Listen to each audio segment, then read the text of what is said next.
মানুষের মন বড়ই বিচিত্র। মানুষের শরীরের ক্ষত শুকিয়ে যায়, কিন্তু অকৃতজ্ঞতার বিষ মনের ভেতরে সারা জীবন থেকে যায়।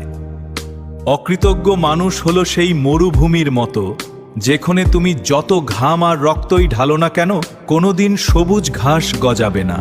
অকৃতজ্ঞ লোককে চেনার জন্য কোনো আয়নার দরকার নেই। মানুষের মন বড়ই বিচিত্র।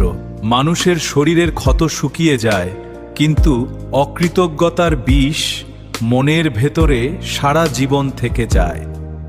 অকৃতজ্ঞ মানুষ হলো সেই মরুভূমির মতো, যেখানে তুমি যত ঘাম আর রক্তই ঢালো না কেন, কোনোদিন সবুজ ঘাস গজাবে না। অকৃতজ্ঞ লোককে চেনার জন্য কোনো আয়নার দরকার নেই।